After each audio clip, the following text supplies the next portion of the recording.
തുർക്കി തീരത്തിൽ നിന്ന് അധികം അകലാൽ അല്ലാതെയാണ് 2 എണ്ണ ടാങ്കറുകളെ ആക്രമിച്ചിരിക്കുന്നത് റഷ്യയുടെ. അത് ഈ കരിങ്കടലില്ല, ബ്ലാക്ക് സീ, അവിടെയുള്ള റഷ്യയുടെ സ്വാധീനം കുറയ്ക്കുക എന്നുള്ളതാണ് യുക്രൈൻ്റെ ലക്ഷ്യമായിട്ട് പറയുന്നത്.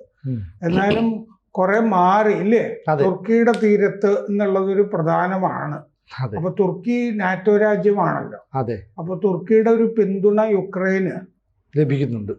ലഭിക്കും എന്നുള്ള തോന്നലില്ലെങ്കിലും ആയിരിക്കുമല്ലോ തുർക്കി തീരത്തിന്റെ അടുത്ത് വെച്ച് ഇത് ചെയ്തിരിക്കുന്നത്.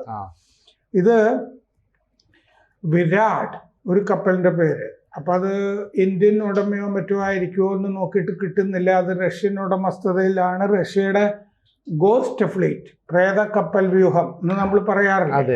ഈ എണ്ണ ക്രൂഡ് ഓയിൽ കള്ളക്കടത്ത് നടത്തുന്ന കപ്പൽ വ്യൂഹത്തിൽ പെട്ടതാണ്. എന്ന് മാത്രമല്ല, ഈ പാശ്ചാത്യ രാഷ്ട്രങ്ങളുടെ ഉപരോധത്തിൽ പേര് പറഞ്ഞിട്ടുള്ള കപ്പലാണ് വിരാട്. അതുപോലെ കെയ്റോസ്, 2ാമത്തെ എണ്ണ ടാങ്കർ കെയ്റോസ്.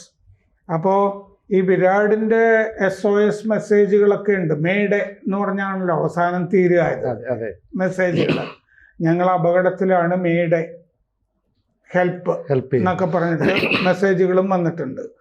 അപ്പോൾ ഇത് ആദ്യം ഈ മൈനുകൾ, കടലിൻ്റെ അകത്തെ കുഴിബോംബുകൾ മൈനുകളാണെന്നാണ് കരുതിയിരുന്നത്, തുർക്കി അധികൃതർ കരുതിയിരുന്നത്.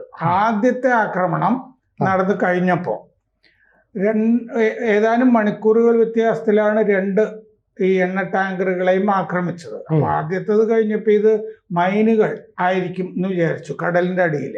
പക്ഷെ പിന്നീട് മനസ്സിലായത് യുക്രൈൻ ചെയ്തിരിക്കുന്നതാണ്, സ്ഫോടനം ഒക്കെ നടന്നിരിക്കുന്നത്. യുക്രൈൻ്റെ ആളില്ലാ ഡ്രോൺ ആണ് ചെയ്തിരിക്കുന്നത്, നേവൽ ഡ്രോൺ എന്ന് പറഞ്ഞാൽ സീ ഡ്രോൺ.